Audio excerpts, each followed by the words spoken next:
This is not just California watching, but the entire nation, as a change in leadership in Sacramento would have broad national implications. We begin our coverage tonight with KTVU's Andre Sr. on how the candidates spent this election day. Andre? Well, Alex and Heather, at this point in the recall election, most ballots have already been cast, and tonight, Governor Gavin Newsom's future rests in votes that now mostly have to be counted.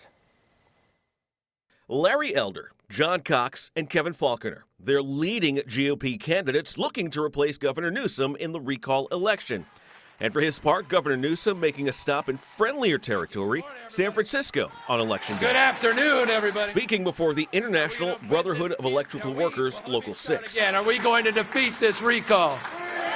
A rallying of the troops working to stave off a recall, as he becomes only the second governor in the state's history to face such a battle and the fourth in U.S. history. And while Governor Newsom is seen as the front runner in the race, Republican Larry Elder is the best chance for an upset, crisscrossing Southern California in the final days of the race to drum up support. He released a new video on Election Day. So be sure to vote before 8 o'clock and turn your ballot into a voting center. Go to getgavinout.com. Polls show Kevin Faulconer and John Cox are the closest Republicans behind Elder. Cox opened Election Day with a stop in Long Beach, where President Biden and Governor Newsom appeared the day before. Like Cox, Kevin Faulconer, a San Jose native and former mayor of San Diego, remains a long shot if the polls are to be believed. But the moderate Republican remains optimistic. Time to get out and vote.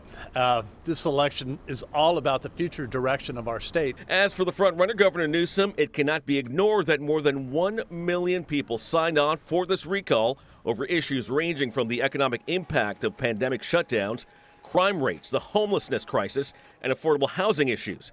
KTVU political reporter Greg Lee addressed that with the governor Tuesday. Governor, you talked about unity last night. If you're successful tonight, what do you say to the 1.5 million folks who signed that petition, people who vote yes today? You're still their governor at the end of the day. Yes, I hear you loudly and clearly on homelessness. Are you kidding? I mean, we have strategies, plans, and money, and you ain't seen nothing yet. When the tallies begin to roll in, we understand that Governor Newsom will be in Sacramento. Larry Elder plans to host a viewing party at the Hilton in Costa Mesa. We're told John Cox will watch the results at a restaurant in Rancho Santa Fe. And Kevin Faulconer is set to host a viewing party at his campaign headquarters in San Diego. And according to the California Secretary of State's office, roughly 8.6 million ballots have been handed in and accepted. And that means that 38.3% of California's 22 million registered voters have returned mail-in ballots.